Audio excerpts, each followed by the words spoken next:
Hello every one. ഇന്ന് നമ്മൾ ഒരു പുതിയ സീരീസ് തുടങ്ങുകയാണ്. PSC LDC പരീക്ഷ മലപ്പുറം ജില്ലയിൽ 19/10/2024 നടക്കാൻ പോകുന്നത്. സോ അന്നേ ദിവസത്തേക്കുള്ള എക്സാം പ്രിപ്പറേഷൻ ആണ് ഇന്ന് മുതൽ സ്റ്റാർട്ട് ചെയ്യാൻ പോകുന്നത്. ഇപ്പോൾ നമുക്ക് പരീക്ഷയ്ക്ക് തീർച്ചയായും അറിഞ്ഞിരിക്കേണ്ട ചെറിയ അധ്യായങ്ങളെ ആണ് ഇന്ന് നമ്മൾ ചർച്ച ചെയ്യുന്നത്. വളരെ ചെറിയ പാഠഭാഗങ്ങളാണ്. ഓക്കെ, അതിൽ ആദ്യത്തെ ടോപ്പിക്കാണ് ജ്ഞാനപീഠം നേടിയ മലയാളികൾ. രണ്ടാമത്തത് നോബൽ സമ്മാനം നേടിയ ഇന്ത്യക്കാർ. മൂന്നാമത്തത് പ്രധാന ആരോഗ്യ ദിനങ്ങൾ. നാലാമത്തത് കേരളത്തിലെ ആദ്യ മന്ത്രിസഭ. അഞ്ചാമത്തത് അന്തരീക്ഷത്തിൽ കൂടുതലുള്ളത്. ഓക്കെ, ഒന്നാമത്തത് ജ്ഞാനപീഠം നേടിയ മലയാളികൾ കൊടുത്തു തുടങ്ങിയ വർഷം എന്നാണ്? 1965 പുരസ്കാര തുക എത്രയാണ്? 11 ലക്ഷമാണ്. 11 ലക്ഷം. ഓക്കെ, ശാന്തി പ്രസാദ് ജെയിൻ സ്ഥാപിച്ചു. ആരാണ് ജ്ഞാനപീഠം സ്ഥാപിച്ചത്? ശാന്തി പ്രസാദ് ജെയിൻ. ഓക്കെ, പുരസ്കാര തുക എത്രയായിരുന്നു? 11 ലക്ഷം. എന്നായിരുന്നു രൂപീകരിച്ചത്? എന്നായിരുന്നു കൊടുത്തു തുടങ്ങിയ വർഷം? 1965, 1965. ഓക്കെ, ഇതാണ് ജ്ഞാനപീഠ പുരസ്കാരം. ഓക്കെ, ആദ്യം ലഭിച്ചത് ആർക്കായിരുന്നു? ജി ശങ്കരക്കുറുപ്പിനാണ്. 1965 തന്നെ ഓടക്കുഴൽ എന്ന സമാഹാരത്തിനായിരുന്നു ലഭിച്ചത്. ഓക്കെ, രണ്ടാമത് ലഭിച്ചത് ആർക്കായിരുന്നു? താരാശങ്കർ ബാനർജി, ഗണദേവത എന്ന കൃതിക്കായിരുന്നു കേട്ടോ. താരാശങ്കർ ബാനർജി ബംഗാളിയാണ്. ഗണദേവത എന്നുള്ള കൃതിക്ക്. അഞ്ചാമത്തത് ആദ്യ വനിത ആരാണ്? ആശാപൂർണ ദേവി. 1976 ലഭിച്ചത്. ഇതുവരെ എത്ര മലയാളികൾക്കാണ് ലഭിച്ചത്? 6 മലയാളികൾക്ക്. 6 മലയാളീസ്. ഓക്കെ, മലയാളികൾ. ഒന്നാമത്തത് ജി ശങ്കരക്കുറുപ്പ്, 1965 ലഭിച്ചു. ഓടക്കുഴൽ. ഓക്കെ, ഓടക്കുഴലിൽ നിന്നാണ് ലഭിച്ചത്. രണ്ടാമത് SK പൊറ്റക്കാട്, 1980 കിട്ടി. ജ്ഞാനപീഠ പുരസ്കാരം കിട്ടി. അത് ഏത് കൃതിക്കായിരുന്നു? ഒരു ദേശത്തിന്റെ കഥയാണോ? ഒരു ദേശത്തിന്റെ, ഒരു തെരുവിന്റെ അല്ല, ഒരു ദേശത്തിന്റെ കഥ. തകഴി, മൂന്നാമത്തെ ആളാണ് തകഴി ശിവശങ്കര പിള്ള. 1984 കേട്ടോ. 1984. ഓക്കെ, 1984 തകഴി ശിവശങ്കര പിള്ളയ്ക്ക് ജ്ഞാനപീഠ അവാർഡ് കിട്ടിയത്. നാലാമത്തെ മലയാളിയാണ് MT വാസുദേവൻ നായർ. 1995, 1995. ഇനി 2000 കിടക്കാം. 2000 രണ്ടു പേർക്കാണ് കിട്ടിയത്. ONV കുറുപ്പും അതേപോലെ അക്കിത്തം അച്യുതൻ നമ്പൂതിരി. ONV കുറുപ്പിന് ലഭിച്ചത് 2007. അക്കിത്തം അച്യുതൻ നമ്പൂതിരിക്ക് ലഭിച്ചത് 2019. ആശാപൂർണ ദേവി, അതായത് ആദ്യമായി ജ്ഞാനപീഠം കിട്ടിയ വനിതയാണ് ആശാപൂർണ ദേവി, അല്ലേ? അതെ. അപ്പോ ആശാപൂർണ ദേവിയുടെ കൃതി ഏതായിരുന്നു? പ്രഥം പ്രതിശ്രുതിയാണ്. പ്രഥം പ്രതിശ്രുതി. ഈ കൃതിക്കായിരുന്നു അന്ന് ജ്ഞാനപീഠം അവാർഡ് ലഭിച്ചത്. ഓക്കെ, അത് ഏത് വർഷമായിരുന്നു ഓർമ്മയുണ്ടോ? 1976. ഓക്കെ, 1976. ഓക്കെ, ഇനി അടുത്ത ടോപ്പിക്കാണ് നോബൽ സമ്മാനം നേടിയ ഇന്ത്യക്കാർ. നൽകി തുടങ്ങിയത് എന്നായിരുന്നു? 1901. 1901. 6 വിഷയങ്ങൾക്കാണ് നൽകുന്നത്. ഏതൊക്കെയാ വിഷയങ്ങൾ? 1 സാഹിത്യം, ലിറ്ററേച്ചർ. 2 ഭൗതിക ശാസ്ത്രം, ഫിസിക്സ്. 3 രസതന്ത്രം, കെമിസ്ട്രി. 4 വൈദ്യശാസ്ത്രം, മെഡിസിൻ. ഓക്കെ, 5 സാമ്പത്തിക ശാസ്ത്രം, എക്കണോമിക്സ്. 6 സമാധാനം, പീസ്. സമാധാനത്തിനൊഴികെ ബാക്കി എല്ലാ പുരസ്കാരങ്ങളും നൽകുന്നത് സ്വീഡനാണ്. സോ സാഹിത്യം, ഭൗതിക ശാസ്ത്രം, രസതന്ത്രം, വൈദ്യശാസ്ത്രം, സാമ്പത്തിക ശാസ്ത്രം, ഇവയ്ക്കെല്ലാം നോബൽ സമ്മാനം നൽകുന്നത് ഏത് രാജ്യമാണ്? സ്വീഡനാണ്. സ്വീഡൻ. സമാധാനത്തിന് ആരാ നൽകുന്നത്? നോർവേ ആണ്. നോർവേ. ഓക്കെ, സമർപ്പിക്കുന്ന ദിവസം എന്നാണ്? ഡിസംബർ 10. അപ്പൊ നോബൽ ദിനം എന്നറിയപ്പെടുന്ന ഏതാ? ഡിസംബർ 10. ഈ ഡിസംബർ 10 തന്നെയാണ് മനുഷ്യാവകാശ ദിനവും. ഓക്കെ, ഡൈനാമിറ്റ് കണ്ടുപിടിച്ച ആൽഫ്രഡ് നോബലിന്റെ ഓർമ്മയ്ക്കായി സ്വീഡിഷ് ഗവൺമെന്റ് ഏർപ്പെടുത്തി. ഡൈനാമൈറ്റ് കണ്ടുപിടിച്ച ആൽഫ്രഡ് നോബലിന്റെ ഓർമ്മയ്ക്കായി സ്വീഡിഷ് ഗവൺമെന്റ് ഏർപ്പെടുത്തി. ഒരു വിഷയത്തിൽ പരമാവധി 3 പേർക്ക് പങ്കിടാം. ഓക്കെ, 1969 മുതൽ സാമ്പത്തിക ശാസ്ത്രത്തിന് കൊടുത്തു തുടങ്ങി. ഓക്കെ, നെക്സ്റ്റ് ഇന്ത്യക്കാർ. നോബൽ സമ്മാനം നേടിയ ഇന്ത്യക്കാരെ കുറിച്ചാണ് ചോദ്യം നമ്മൾ ഡിസ്കസ് ചെയ്യാൻ പോകുന്നത്. സോറി. ഓക്കെ, ഒന്നാമത്തത് രവീന്ദ്രനാഥ് ടാഗോർ. അപ്പോൾ കിട്ടിയ വർഷം എന്നായിരുന്നു? 1913. മേഖല സാഹിത്യം, കൃതി ഗീതാഞ്ജലി. ഓക്കെ, നെക്സ്റ്റ് CV രാമനാണ്. 1930. അതായത് ഏകദേശം 17 വർഷം കഴിഞ്ഞിട്ടാണ് CV രാമന് കിട്ടിയത്. അത് ഏതിനായിരുന്നു? ഫിസിക്സിലാണ്, ഭൗതിക ശാസ്ത്രം. രാമൻ ഇഫക്റ്റ്. ഓക്കെ, മൂന്നാമത്തെ ആളാണ് ഹർ ഗോവിന്ദ് ഖുരാന. 1968 കിട്ടിയത്. വൈദ്യശാസ്ത്രത്തിനാണ് കിട്ടിയത്. ജനിതക എഞ്ചിനീയറിംഗിനാണ്. ഓക്കെ. നാലാമത്തെ വ്യക്തിയാണ് മദർ തെരേസ. 1979 കിട്ടി. ഏത് വിഷയമായിരുന്നു? മേഖല ഏതായിരുന്നു? സമാധാനമാണ്. എസ് ചന്ദ്രശേഖർ 1983 കിട്ടി. ഭൗതിക ശാസ്ത്രമാണ്. ചന്ദ്രശേഖർ പരിധി, ചന്ദ്രശേഖർ ലിമിറ്റ് എന്നറിയപ്പെടുന്നു. എസ് ചന്ദ്രശേഖർ. ഓക്കെ. അടുത്തത് അമർത്യാസനാണ്. 1998 സാമ്പത്തിക ശാസ്ത്രം, വെൽഫെയർ എക്കണോമിക്സ്, ബംഗാൾ ക്ഷാമം. ഓക്കെ. 1998. പിന്നെ വെങ്കിട്ടരാമൻ രാമകൃഷ്ണൻ 2009 2009 കിട്ടി. രസതന്ത്രം, റൈബോസോമിന്റെ ഘടന അതിനെ കുറിച്ചുള്ളതിനാണ്, ആ ഒരു മേഖലയെ സംബന്ധിച്ചതിനാണ് വെങ്കിട്ടരാമൻ രാമകൃഷ്ണന് നൊബേൽ സമ്മാനം കിട്ടിയത് രസതന്ത്രത്തിൽ 2009. കൈലാഷ് സത്യാർത്ഥി 2014 നൊബേൽ സമ്മാന പുരസ്കാരം ലഭിച്ചു. സമാധാനത്തിനായിരുന്നു കിട്ടിയത്. നെക്സ്റ്റ് ലാസ്റ്റ് ഈ അടുത്ത് കിട്ടിയത് അഭിജിത്ത് ബാനർജിക്കാണ്. 2019 സാമ്പത്തിക ശാസ്ത്രം, ആഗോള ദാരിദ്ര്യ നിർമ്മാർജ്ജനം. ഓക്കെ. ഈ മേഖലയ്ക്കാണ് കിട്ടിയത്. അഭിജിത്ത് ബാനർജി 2019 സാമ്പത്തിക ശാസ്ത്രം, ആഗോള ദാരിദ്ര്യ നിർമ്മാർജ്ജനം. അപ്പൊ സമാധാനത്തിന് ഇതുവരെ എത്ര പേര് കിട്ടി? 2 പേർ കിട്ടി. ആരൊക്കെയായിരുന്നു? മദർ തെരേസ, അതേപോലെ കൈലാഷ് സത്യാർത്ഥി. പിന്നെ സാമ്പത്തിക ശാസ്ത്രത്തിന് 2 പേർക്ക് ഇതേപോലെ കിട്ടിയല്ലോ.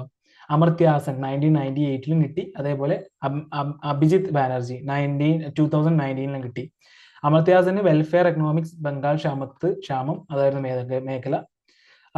അഭിജിത്ത് ബാനർജി ആണെങ്കിൽ ആഗോള ദാരിദ്ര്യ നിർമ്മാർജ്ജനം. ഓക്കെ. മൂന്നാമത്തെ ടോപ്പിക്കാണ് പ്രധാന ആരോഗ്യ ദിനങ്ങൾ. കുഷ്ഠരോഗ നിവാരണ ദിനം എന്നാണ്? ജാനുവരി 30 ജാനുവരി 30 പ്രവാസി ദിനമായിട്ട് അറിയപ്പെടുന്നില്ലേ? ഗാന്ധിജി വന്നതോട് കൂടിയിട്ട്. ഓക്കെ. അല്ല ഗാന്ധിജി, ഓക്കെ, ജനുവരി 30 എന്ന് പറയുന്നത് ഗാന്ധിജി മരിച്ച ദിവസമാണ്. ഓക്കെ. അപ്പൊ പ്രവാസി ദിനം എന്നാണ്? പ്രവാസി ഡേ എന്നാണ്? അത് ജാനുവരി 9 കേട്ടോ. ജാനുവരി 9 പ്രവാസി ഭാരതീയ ദിവസ് എന്നറിയപ്പെടുന്നത്. ഓക്കെ. കുഷ്ഠരോഗ നിവാരണ ദിനം ജാനുവരി 30. ക്യാൻസർ ദിനം എന്നാണ്? ഫെബ്രുവരി 4 ഫെബ്രുവരി 4. ഓട്ടിസം ദിനം എന്നാണ്? April 2 autism day. ലോകാരോഗ്യ ദിനം എന്നാണ്? ഏപ്രിൽ 7 ലോകാരോഗ്യ ദിനം. ഹീമോഫീലിയ ദിനം എന്നാണ്? ലോകാരോഗ്യ ദിനം +10 കൂട്ടിയാൽ മതി. ഏപ്രിൽ 17. ഹീമോഫീലിയ ദിനം ഏപ്രിൽ 17. മലേറിയ ദിനം എന്നാണ്? ഏപ്രിൽ 25. ഏപ്രിൽ 25. അപ്പോൾ ഏപ്രിലിൽ തന്നെ 4 പ്രധാനപ്പെട്ട ദിവസങ്ങളുണ്ട്, ആരോഗ്യ ദിനങ്ങൾ. ഏതൊക്കെയാണ്? ഒന്ന് ഓട്ടിസം ഡേ ഏപ്രിൽ 2, ലോകാരോഗ്യ ദിനം ഏപ്രിൽ 7, ഹീമോഫീലിയ ദിനം ഏപ്രിൽ 17, മലേറിയ ദിനം ഏപ്രിൽ 25. പുകയില വിരുദ്ധ ദിനം എന്നാണ്? മെയ് 31. എല്ലാവർക്കും അറിയാം. ലോക രക്തദാന ദിനം എന്നാണ്? ജൂൺ 14. 9. ഹൃദയ ദിനം എന്നാണ്? സെപ്റ്റംബർ 29. ഹൃദയ ദിനം. ഓക്കെ. അൽഷിമേഴ്സ് ദിനം എന്നാണ്? സെപ്റ്റംബർ 21 അൽഷിമേഴ്സ് ദിനം. 11. പോളിയോ ദിനം എന്നാണ്? ഒക്ടോബർ 24 പോളിയോ ദിനം. പ്രമേഹ ദിനം എന്നാണ്? നവംബർ 14. അന്നാണ് ചിൽഡ്രൻസ് ഡേയും. ഡയബറ്റീസ് ഡേ എന്ന് പറയുന്നത് നവംബർ 14. എയ്ഡ്സ് ഡേ എന്നാണ്? ഡിസംബർ 1. ഓക്കെ. നെക്സ്റ്റ് ടോപ്പിക്കാണ് നമ്മൾ കേരളത്തിലെ ആദ്യ മന്ത്രിസഭയാണ് ഡിസ്കസ് ചെയ്യാൻ പോകുന്നത്. മന്ത്രി വകുപ്പ്. ഒന്നാമത്തത് EMS നമ്പൂതിരിപ്പാട് മുഖ്യമന്ത്രിയായിരുന്നു. ജോസഫ് മുണ്ടശ്ശേരി വിദ്യാഭ്യാസം സഹകരണം. സി അച്യുതമേനോൻ ധനകാര്യം. KR Gowri Amma revenue excise. AR Menon ആരോഗ്യം. വളരെ ഇമ്പോർട്ടൻ്റ് ആണ് AR മേനോൻ ആരോഗ്യം. VR കൃഷ്ണയ്യർ നിയമം അതേപോലെ വൈദ്യുതി. KP ഗോപാലൻ വ്യവസായം. KC ജോർജ് വനം ഭക്ഷ്യം. TV തോമസ് തൊഴിൽ ഗതാഗതം. PK ചാത്തൻ മാസ്റ്റർ തദ്ദേശ സ്വയംഭരണം. 11. TA മജീദ് പൊതുമരാമത്ത്. TA മജീദ് പൊതുമരാമത്ത്. ഓക്കെ. അടുത്ത ടോപ്പിക്കാണ് അന്തരീക്ഷത്തിൽ കൂടുതലുള്ളത്. മൂലകം ശതമാനം. മൂലകം അല്ലെങ്കിൽ ഘടകം അല്ലെങ്കിൽ വാതകം. ഓക്കെ. ഒന്നാമത്തത് നൈട്രജൻ ആണ്. 78.08% ആണ് നൈട്രജൻ ഉള്ളത് അന്തരീക്ഷത്തിൽ, അറ്റ്മോസ്ഫിയറിൽ ഉള്ളത്. രണ്ടാമത്തത് ഓക്സിജൻ ആണ്. 20.95%. മൂന്നാമത് ആർഗൺ ആണ്. ആർഗൺ കാർബൺ ഡയോക്സൈഡ് അല്ല, ആർഗൺ ആണ്. 0.93% ആണുള്ളത്. നാലാമത്തതാണ് കാർബൺ ഡയോക്സൈഡ്, 0.037% ആണുള്ളത്. അഞ്ചാമത്തത് ഓസോൺ ആണ്, 0.01%. ആറാമത്തത് നിയോൺ ആണ്, 0.002%. ഏഴാമത്തത് ഹീലിയോ ആണ്, 0.005%. സോ നമ്മൾ 5 ടോപ്പിക്സ് ഇന്ന് കവർ ചെയ്തു. ഇതിന്റെ അഡീഷണൽ ഇൻഫോർമേഷൻ നമുക്ക് ഒന്ന് നോക്കാം. ഓക്കെ,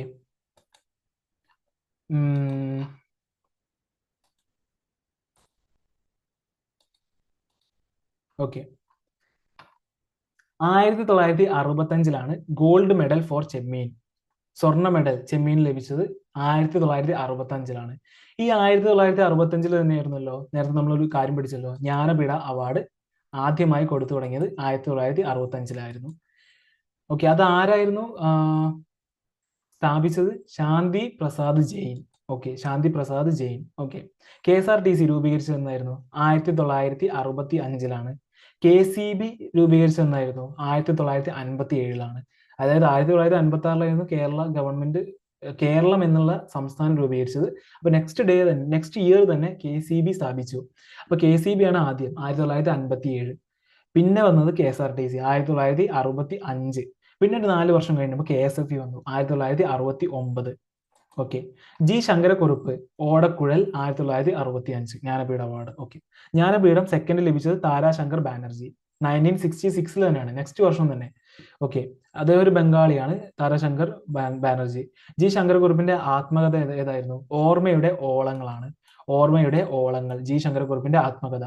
ജ്ഞാനപീഠം ഫസ്റ്റ് നോവലിസ്റ്റ് ആരായിരുന്നു? SK പൊറ്റക്കാടാണ്. 1980 1980 അദ്ദേഹത്തിന് ലഭിച്ചത്. കോഴിക്കോടിന്റെ കഥാകാരനാണ് SK പൊറ്റക്കാട്. അതേപോലെ അധികാണിപ്പാടം പശ്ചാത്തലമാക്കിയിട്ട് രചിച്ച കൃതി ഏതായിരുന്നു? ഒരു ദേശത്തിന്റെ കഥയാണ്. രചിച്ചതായിരുന്നു SK പൊറ്റക്കാട്. ഒരു തെരുവിന്റെ കഥ, അതേപോലെ നൈൽ ഡയറി, പാതിരാ സൂര്യന്റെ നാട്ടിൽ, ഇതൊക്കെ ആരുടെ ആയിരുന്നു? SK പൊറ്റക്കാടിനാണ്. SK പൊറ്റക്കാടിന്റെ ഓട്ടോബയോഗ്രഫി ഏതാ? എന്റെ വഴി അമ്പലങ്ങൾ. എന്റെ വഴി അമ്പലങ്ങൾ ആരുടെ ഓട്ടോബയോഗ്രഫിയാണ്? SK പൊറ്റക്കാടിന്റെ. ഓക്കെ, കുട്ടനാടിന്റെ കഥാകാരൻ ആരാണ്? തകഴിയാണ്, തകഴി. ഓക്കെ, MT വാസുദേവൻ നായർ, അദ്ദേഹത്തിന്റെ കൃതികൾ ഏതൊക്കെയാണ്? ആദ്യ കൃതി ഏതാണ് MT വാസുദേവൻ നായരുടെ? ആദ്യ കൃതി അപ്പുണ്ണിയാണ്. അപ്പുണ്ണി കഥാപാത്രമായിട്ടുള്ള 4 കെട്ടാണ്. 4 കെട്ട്. ആദ്യ കൃതി 4 കെട്ട്, അതിലൊരു കേന്ദ്ര കഥാപാത്രമാണ് അപ്പുണ്ണി. പിന്നെ രണ്ടാം മൂഴം, മഞ്ഞിലെ കഥാപാത്രങ്ങളാണ് വിമല, അതേപോലെ സർദാർജി. പിന്നെ ഇരുട്ടിന്റെ ആത്മാവ്, ഇതിലെ ഒരു പ്രധാനപ്പെട്ട കഥാപാത്രമാണ് ഭ്രാന്തൻ വേലായുധൻ. ഇരുട്ടിന്റെ ആത്മാവ് കഥാപാത്രം ഭ്രാന്തൻ വേലായുധൻ. ഓക്കെ, വാരണാസി ആണ് ഏറ്റവും ലാസ്റ്റത്തെ കൃതി. MTയുടെ അവസാന കൃതി ഏതാണ്? വാരണാസിയാണ്. ഓക്കെ, പിന്നെ കാലം ആരുടെ കൃതിയാണ്? MT വാസുദേവൻ നായരുടെ തന്നെയാണ്. ഓക്കെ, ONV കൊല്ലം ചവറ സ്വദേശിയാണ് കേട്ടോ. പോക്കുവെയിൽ മണ്ണിൽ എഴുതിയത്, ഇത് ആരുടെ ഓട്ടോബയോഗ്രഫിയാണ്? പോക്കുവെയിൽ മണ്ണിൽ എഴുതിയത് ONV കുറുപ്പിന്റെയാണ് കേട്ടോ. അടുത്തത് 14. വെളിച്ചം ദുഃഖമാണുണ്ണി, തമസ്സല്ലോ സുഖപ്രദം, ഇത് ആരുടെ വരികളാണ്? അക്കിത്തം അച്യുതൻ നമ്പൂതിരിയുടെയാണ്. ഈ ഒരു വരികൾ ഏതൊരു കൃതിയിൽ നിന്നുള്ളതാണ്? 20-ാം നൂറ്റാണ്ടിലെ ഇതിഹാസം എന്ന കൃതിയിൽ നിന്നുള്ളതാണ്. വെളിച്ചം ദുഃഖമാണുണ്ണി, തമസ്സല്ലോ സുഖപ്രദം. ഓക്കെ, ആശാപൂർണ ദേവി, അവരുടെ കൃതി ഏതായിരുന്നു? പ്രഥം പ്രതിശ്രുതി. ഏത് വർഷമായിരുന്നു അവർക്ക് ജ്ഞാനപീഠം കിട്ടിയത്? 1976. ആദ്യ വനിതയാണ്, 1976. ഓക്കെ, സ്വീഡന്റെ ക്യാപിറ്റൽ ഏതാ? സ്റ്റോക്ക്ഹോം ആണ്. സ്റ്റോക്ക്ഹോം കൺവെൻഷൻ ഒക്കെ കേട്ടിട്ടില്ലേ? ഓക്കെ, നോർവേയുടെ ക്യാപിറ്റൽ ഏതാ? ഓസ്ലോ ആണ്. നോബൽ ഡേ എന്നാണ്? നോബൽ ദിനം December 10 നമ്മൾ നേരത്തെ പഠിച്ചിട്ടുണ്ടായിരുന്നു. ഹ്യൂമൻ റൈറ്റ്സ് ഡേയും അന്നാണ്. ടാഗോറിന്റെ കൃതികൾ ഏതൊക്കെയാണ്? Gora, Kabuliwala, post office, gardener, Jeevan Smriti. Okay, Jeevan Smriti അദ്ദേഹത്തിന്റെ ഓട്ടോബയോഗ്രഫി പോലത്തെ ഒരു കൃതിയാണ് Jeevan Smriti. Okay, mother Teresa Indian വംശജയാണോ? അതെ. കൈലാഷ് സത്യാർത്ഥി, അദ്ദേഹത്തിന്റെ ഓർഗനൈസേഷന്റെ പേരെന്തായിരുന്നു? ബച്പൻ ബച്ചാവോ ആന്തോളൻ. 2014 നോബൽ പ്രൈസ് കിട്ടിയത് സമാധാനത്തിന് വേണ്ടിയിട്ട്. ഓക്കെ, അന്നേ വർഷം തന്നെ മലാല യൂസഫ്സായിക്കും ഇതേപോലെ സമാധാനത്തിന് തന്നെ നോബൽ പ്രൈസ് കിട്ടിയിട്ടുണ്ടായിരുന്നു. ഓക്കെ, രണ്ടുപേരും പങ്കിട്ടെടുക്കുകയായിരുന്നു. ഓക്കെ, ഇന്ത്യ സയൻസ് ഡേ, ശാസ്ത്ര ദിനം എന്നാണ്? ഫെബ്രുവരി 28. ഓക്കെ, ടാഗോർ ഗാന്ധിജിയെ മഹാത്മ എന്ന് വിളിച്ചത് ടാഗോർ ആയിരുന്നു. ഓക്കെ. ആകാശവാണിക്ക് പേര് നൽകിയത് ആരാണ്? രവീന്ദ്രനാഥ് ടാഗോറാണ്. ജാനുവരി 30-നാണ് ഗാന്ധിജി അന്തരിച്ചത്. ഓക്കെ. 26. ഓക്കെ. ഹീമോഫീലിയ ഈ ക്രിസ്തുമസ് രോഗം, അതേപോലെ രാജകീയ രോഗം എന്നൊക്കെ അറിയപ്പെടുന്ന ഏതാണ്? ഹീമോഫീലിയ ആണ്. പക്ഷെ രോഗങ്ങളുടെ രാജാവ് ഏതാണ്? ക്ഷയമാണ്. ക്ഷയം. രോഗങ്ങളുടെ രാജാവ് ക്ഷയമാണ്. ഓക്കെ. ഇന്ത്യൻ രക്തദാന ദിനം എന്നാണ്? ഒക്ടോബർ 1-നാണ്. ഇന്ത്യൻ രക്തദാന ദിനം ഒക്ടോബർ 1. ഹൃദയ ദിനം എന്നാണ്? September last Sunday. സെപ്റ്റംബറിലെ ലാസ്റ്റ് സൺഡേ ആണ് ഹൃദയ ദിനം. അതായത് സെപ്റ്റംബർ 29 അപ്രോക്സിമേറ്റ്ലി. ഓക്കെ. മെയിനായിട്ട് സെപ്റ്റംബർ 29 ഹൃദയ ദിനം. Both diabetes day and children's day are on November 14. Okay. Insulin discovered by Banting. Insulin ആരാ കണ്ടുപിടിച്ചത്? ബാൻഡിങ് ആണ്. ബാൻഡിങ്. ക്യാൻസർ ഡേ എന്നാണ്? ഫെബ്രുവരി 4. നേരത്തെ പഠിച്ചിട്ടുണ്ടായിരുന്നു.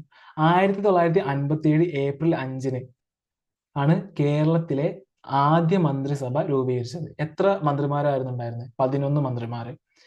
1957 ഏപ്രിൽ 5-ന്. ഓക്കെ. മൂലകങ്ങൾ ഈസ് ഓൾസോ നോൺ ആസ് ഘടകങ്ങൾ ഓർ വാതകങ്ങൾ. ഓക്കെ. ഓക്കെ. ഈ നിളയുടെ കഥാകാരൻ, ഗൂഡല്ലൂരിന്റെ കഥാകാരൻ എന്നൊക്കെ അറിയപ്പെടുന്ന ആരാണ്? MT വാസുദേവൻ നായരാണ്.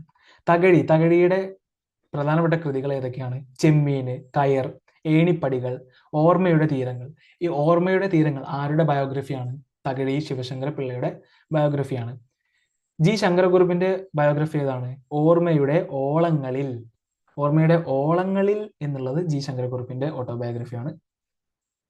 വൈക്കം മുഹമ്മദ് ബഷീറിന്റെ ഓട്ടോബയോഗ്രഫിയുടെ പേരെന്താണ്? ഓർമ്മയുടെ ഓളങ്ങൾ. ഓർമ്മയുടെ ഓളങ്ങൾ. ആര്യഭട്ട വിക്ഷേപിച്ചതെന്നായിരുന്നു? 1975. 1975. Okay. Sputnik 1 first artificial satellite. ആദ്യ കൃത്രിമ ഉപഗ്രഹം ഏതായിരുന്നു? സ്പുട്നിക് 1 ആയിരുന്നു. റഷ്യയുടെ ആയിരുന്നു. Okay. Soviet Union. Okay. Rakesh Sharma എന്നായിരുന്നു ബഹിരാകാശത്ത് പോയത്? 1984. ഈ 1984 തന്നെ വേറെന്തോന്ന് നമ്മൾ പഠിച്ചിട്ടുണ്ടായിരുന്നല്ലോ. എന്തായിരുന്നു അത്? 1984 തകഴി ശിവശങ്കര പിള്ളയ്ക്ക് ജ്ഞാനപീഠ അവാർഡ് ലഭിച്ചു. ഓക്കെ. അതുപോലെ ഫസ്റ്റ് വിമൻ ആരാണ്? ഇന്ത്യൻ വംശജ ആരാണ്? കൽപ്പന ചൗളയാണ്. ഓക്കെ. കൊളംബിയ ദുരന്തം കേട്ടിട്ടില്ലേ? ഓക്കെ. യൂറി ഗഗാറിൻ 1961 ആദ്യമായി ബഹിരാകാശത്ത് പോയ വ്യക്തിയാണ് യൂറി ഗഗാറിൻ. സോവിയറ്റ് യൂണിയന്റെ തന്നെയാണ്. 1961. ഓക്കെ.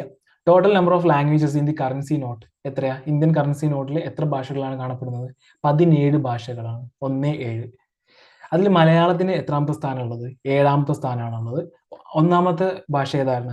ആസാമീസ് ആണ്. ആസാമീസ്. ലാസ്റ്റ് ഭാഷ ഏതാണ്? ഉറുദു ആണ്. ഉറുദു. AD 825 എന്തോന്ന് ആരംഭിച്ചിട്ടുണ്ടായിരുന്നല്ലോ. എന്തായിരുന്നു അത്? കൊല്ലവർഷം ആരംഭിച്ചത് AD 825 825. ഇത് ആരായിരുന്നു ആരംഭിച്ചത്? രാജശേഖര വർമ്മയായിരുന്നു. രാജശേഖര വർമ്മ. കുലശേഖര രാജാവായിട്ടുള്ള രാജശേഖര വർമ്മ. ഓക്കെ. കൊല്ലവർഷം ആരംഭിച്ചത് AD 825. ഫസ്റ്റ് ഡിഫൻസ് മിനിസ്റ്റർ ആരായിരുന്നു? ഇന്ത്യയിലെ first defence minister Baldev Singh ആയിരുന്നു. ബൽദേവ് സിംഗ്. ഓക്കെ. 1961 ഗോവ വിമോചനം. ഓക്കെ. അതിൽ പോർച്ചുഗീസ് വിട്ടുപോയ സമയത്ത് ഡിഫൻസ് ഹെഡ് ആരായിരുന്നു? 1961 VK കൃഷ്ണമേനോനാണ്. അതേ ഒരു മലയാളിയാണ്. കാലിക്കറ്റിലാണ് ജന്മം. ഓക്കെ.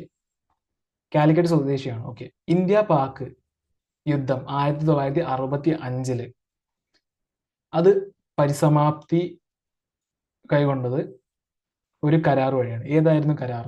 താഷ്കണ്ട് കരാറാണ്. 1966 താഷ്കണ്ട് കരാർ. ഇന്ത്യ പാക് ആ സമയത്ത് പ്രധാനമന്ത്രി ലാൽ ബഹദൂർ ശാസ്ത്രി. ഓക്കെ. ഇന്ത്യ പാക് യുദ്ധം 1971. ഇന്ത്യ പാക് വാർ 1971. അത് ഏത് കരാറായിരുന്നു? ഷിംല കരാറാണ്. ആ സമയത്ത് പ്രധാനമന്ത്രി ഇന്ദിരാഗാന്ധി ആയിരുന്നു. ബംഗ്ലാദേശ് രൂപീകരിച്ചത് ഏത് വർഷമാണ്? 1971 കേട്ടോ. 1971. Independent India's first education commission ഏതായിരുന്നു? രാധാകൃഷ്ണൻ കമ്മീഷനാണ്. Doctor Radhakrishnan commission. 1948 രൂപീകരിച്ചത്. അതായത് 1947 നമുക്ക് സ്വാതന്ത്ര്യം ലഭിക്കുന്നത്. അപ്പോൾ 1948 നെക്സ്റ്റ് വർഷം തന്നെ ഇന്ത്യസ് ഫസ്റ്റ് എഡ്യൂക്കേഷൻ കമ്മീഷൻ വന്നു.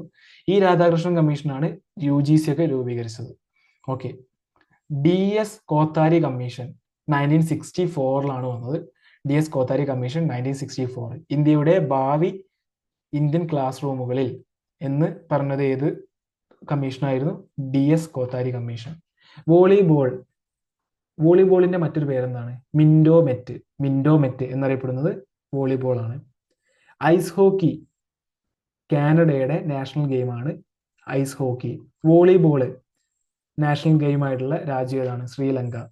കബഡി നാഷണൽ ഗെയിം ആയിട്ടുള്ള രാജ്യം ഏതാണ്? Bangladesh. Basketball both women and men എത്ര മെമ്പേഴ്സ് ആണുള്ളത്? അതായത് വിമൻ ബാസ്കറ്റ്ബോളും അതേപോലെ മെൻ ബാസ്കറ്റ്ബോളും എത്ര മെമ്പേഴ്സ് ആണുള്ളത്? 5 മെമ്പേഴ്സ് ആണുള്ളത്. 5 മെമ്പേഴ്സ്. ഓക്കെ. അടുത്തത് നമ്മൾ ഡിസ്കസ് ചെയ്യാൻ പോകുന്നത് കറൻസി നോട്ടിലെ ചിത്രങ്ങളാണ്. രൂപ ചിത്രം. ഒരു രൂപ നോട്ടിൽ ഏത് ചിത്രമാണ് കാണുന്നത്? മുംബൈയിലെ സാഗർ സാമ്രാട്ട് എന്ന എണ്ണക്കപ്പൽ ഖനനം ആണ് ഒരു രൂപ നോട്ടിൽ നമ്മൾക്ക് കാണാൻ കഴിയുന്നത്. 2 രൂപ നോട്ടിൽ ആര്യഭട്ട. 5 രൂപ നോട്ടിലോ ട്രാക്ടറും കലപ്പയും. നമുക്ക് സുപരിചിതമുള്ളതാണ് 5 രൂപ നോട്ട്. ഓക്കെ. 10 രൂപ നോട്ടിൽ ഒഡീഷയിലെ കൊണാർക്ക് സൂര്യക്ഷേത്രം. കൊണാർക്ക് സൂര്യക്ഷേത്രം എവിടെയാണ്? ഒഡീഷയിൽ. 20 രൂപ നോട്ടിൽ മഹാരാഷ്ട്രയിലെ എല്ലോറ ക്ഷേത്രമാണ് കാണപ്പെടുന്നത്. 50 രൂപ നോട്ടിൽ കർണാടകയിലെ ഹംപിയും രഥവും. 100 രൂപ നോട്ടിലോ ഗുജറാത്തിലെ റാണി കി വാവ് കുളം. 100 രൂപ നോട്ടില് ഗുജറാത്തിലെ റാണി കി വാവ് കുളമാണ് കാണപ്പെടുന്നത്. 200 രൂപ നോട്ടിലോ മധ്യപ്രദേശിലെ സാഞ്ചി സ്തൂപം. അപ്പൊ സാഞ്ചി സ്തൂപം എവിടെയാണ്? മധ്യപ്രദേശിലാണ്. 500 രൂപ നോട്ടിൽ കാണപ്പെടുന്നത് എന്താണ്? ഡൽഹിയിലെ ചെങ്കോട്ടയാണ്. 500 രൂപ നോട്ടിൽ ഡൽഹിയിലെ ചെങ്കോട്ട. 2000 രൂപ നോട്ടിൽ മംഗൾയാനാണ്, ചൊവ്വ ദൗത്യം. ഓക്കെ. 2000 രൂപ നോട്ടിൽ മംഗൾയാൻ കാണപ്പെടുന്നു. മാമാങ്കം. നെക്സ്റ്റ് ടോപ്പിക് ആണ് മാമാങ്കം. ആദ്യ മാമാങ്കം എന്നായിരുന്നു? AD 829 കൊല്ലവർഷം ആരംഭിച്ചത് എന്നായിരുന്നു? AD 825 അല്ലേ? അതെ. ആരായിരുന്നു? കുലശേഖര രാജാവായിട്ടുള്ള രാജശേഖരവർമ്മ. അപ്പോൾ ആദ്യം മാമാങ്കം ആരംഭിച്ചത് അല്ലെങ്കിൽ ആദ്യ മാമാങ്കം നടന്നത് AD 829 അതായത് കൊല്ലവർഷം +4 AD 829. അവസാന മാമാങ്കം എന്നായിരുന്നു? AD 1755 1755. ഓക്കെ. ആധുനിക മാമാങ്കം എന്നായിരുന്നു? 1999 ആരംഭിച്ചത്. ആധുനിക മാമാങ്കം 1999 1999. തുടങ്ങിയത് ആരായിരുന്നു? രാജശേഖരവർമ്മ തന്നെയാണ്. അതായത് കുലശേഖര രാജാവായിട്ടുള്ള രാജശേഖരവർമ്മ. ഓക്കെ. നേതൃസ്ഥാനം വഹിക്കുന്നയാൾ പറയുന്ന ആ ഒരു സ്ഥാനത്തിന് പറയുന്ന പേരെന്തായിരുന്നു? രക്ഷാപുരുഷ സ്ഥാനം. നേതൃസ്ഥാനം വഹിക്കുന്നയാളിന് പറയുന്ന പേര് രക്ഷാപുരുഷ സ്ഥാനം. 12 വർഷത്തിലൊരിക്കലായിരുന്നു മാമാങ്കം നടന്നിരുന്നത്. ഭാരതപ്പുഴയുടെ തീരത്തെ തിരുനാവായ മലപ്പുറം ജില്ലയിലെ തിരുനാവായ, അത് ഭാരതപ്പുഴയുടെ തീരത്താണ്. അവിടെയാണ് ഈ മാമാങ്കം നടന്നിരുന്നത്. 28 ദിവസം നീണ്ടു നിൽക്കും. മാമാങ്കത്തിന് ചാവേറുകളെ അയക്കുന്നത് ആരായിരുന്നു? വള്ളുവ കോനാതിരി ആയിരുന്നു. മരണം വരിക്കുന്ന ചാവേറുകളെ കൂട്ടത്തോടെ അടക്കം ചെയ്യുന്നത് എവിടെയായിരുന്നു? മണിക്കിണറിലാണ്. മണിക്കിണർ. മാമാങ്കത്തിന് നേതൃത്വം നൽകുന്ന രക്ഷാപുരുഷൻ ഇരിക്കുന്ന സ്ഥലം നിലപാടുതറ. മാമാങ്കത്തിന് നേതൃത്വം നൽകുന്ന രക്ഷാപുരുഷൻ ഇരിക്കുന്ന സ്ഥലം നിലപാടുതറ. മാമാങ്കം അവസാനിപ്പിക്കാൻ കാരണം എന്തായിരുന്നു? ഹൈദരലിയുടെ ആക്രമണമായിരുന്നു. 8ാമത്തെ ടോപ്പിക് സ്വാതന്ത്ര്യാനന്തര യുദ്ധങ്ങൾ. ഇന്ത്യ. വർഷം, യുദ്ധം, ലക്ഷ്യം, പ്രധാനമന്ത്രി, പ്രതിരോധ മന്ത്രി. ഓക്കെ. 1947 ഇന്ത്യ പാക് യുദ്ധം കശ്മീർ നിയന്ത്രണത്തിന് വേണ്ടിയായിരുന്നു. ഓക്കെ. ആ സമയത്ത് പ്രധാനമന്ത്രി ആരായിരുന്നു? Nehru. Defence minister Baldev Singh. First defence minister ആണ് Baldev Singh. Okay. 1962 India China യുദ്ധം. എന്തായിരുന്നു ലക്ഷ്യം? അരുണാചൽ പ്രദേശ് നിയന്ത്രണമായിരുന്നു. ആ സമയത്തും പ്രധാനമന്ത്രി നെഹ്റു ആയിരുന്നു. ഡിഫൻസ് മിനിസ്റ്റർ VK കൃഷ്ണമേനോൻ, അതേപോലെ നെഹ്റു. മൂന്നാമത്തത് 1965 ഇന്ത്യ പാക് യുദ്ധം. 3 വർഷം കഴിഞ്ഞ് ഇന്ത്യ ചൈന യുദ്ധം കഴിഞ്ഞ് 3 വർഷം കഴിഞ്ഞപ്പോഴേക്കും വീണ്ടും ഇന്ത്യ പാക് യുദ്ധം. ഇതെന്തിന്റെ ലക്ഷ്യം എന്തായിരുന്നു? കശ്മീർ നിയന്ത്രണത്തിന് വേണ്ടി.